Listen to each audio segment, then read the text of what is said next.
দিনহাটায় এই মাধ্যমিক পরীক্ষার্থীকে মারধরের অভিযোগ ওঠে, সেই ছবি আপনাদের সামনে। আর এই মাধ্যমিক পরীক্ষার্থী, আক্রান্ত মাধ্যমিক পরীক্ষার্থীকে পুলিশি নিরাপত্তা, পুলিশের গাড়িতে পরীক্ষা কেন্দ্রে যান তিনি। গতকাল দিনহাটায় তাকে মারধরের অভিযোগ ওঠে। মাইক বাজানোর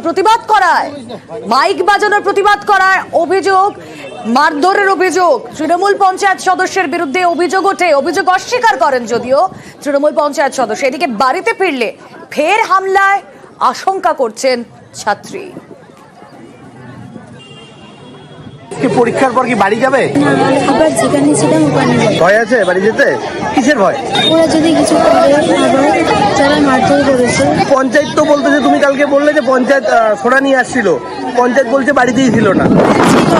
বাড়িতে ছিল, আবার তো আত্মীয়র বাড়িতেই যাবে। দিনহাটাতেই বালি মাফিয়ার দৌরাত্ম্য। বুড়ো ধরলা নদীর বুক থেকে দেদার বালি চুরি। বাসারাতে চাষের জমি থেকে মাটি চুরির অভিযোগ, আর সেই মাটি ট্রাক্টরে চাপিয়ে পাচার করে দেওয়া হচ্ছে। ভারী গাড়ির চাপে রাস্তার একেবারে দফা রফা। এর প্রতিবাদে পথে নামেন স্থানীয়রা।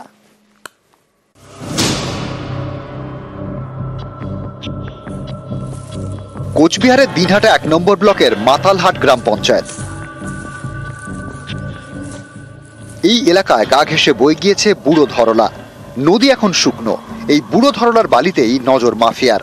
দিনে দুপুরে চলছে বালি চুরি, তারপর ট্রাক্টরে চাপিয়ে পাচার। ট্রাক্টর যাওয়ার রাস্তা করতে কাটা হয়েছে নদীর পাড়। এই বালি চুরির বিষয় নাকি কিছুই জানেন না স্থানীয় পঞ্চায়েত প্রধান। এই বিষয়ে আমার এখন অবধি কোনো আমার কাছে রিপোর্ট আসেনি। যে যদি এরকম রিপোর্ট আসে তাহলে নিশ্চয়ই আমরা সেই পদক্ষেপ নেব এবং বিএলআর সাহেবকে আমরা জানাবো। ওই পাখিয়াটা ওই জায়গাটা একটা মানে এখন হয়ে দাঁড়িয়েছে, ওটা প্রত্যেক বছর ওখানে আমরা যাই এবং প্রতিদিন আমরা যাচ্ছি। ওইটা একটু ওই জায়গাটা আমরা যাবো। তাহলে আপনি বললেন যখন আমি সোমবার ওখানে ঢুকবো। এবার নদীর বালির তো রয়্যালটি আমরা করি না, নদীর বালির তো কাটা নিষেধ একদম। হ্যাঁ,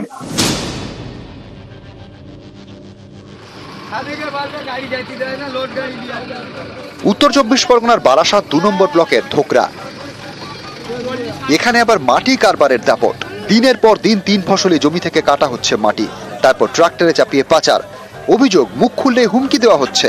স্থানীয়দের এও অভিযোগ, ভারী গাড়ির দাপটে রাস্তার ক্ষতি হচ্ছে। এরই প্রতিবাদে রবিবার রাতে স্থানীয়রা মাটির গাড়ি আটকান, বিক্ষোভ দেখান। রাত্রে মাটি পাচার হচ্ছে, জিসিবি ট্র্যাক্টর লাগিয়ে, চাষবাস লাগিয়ে।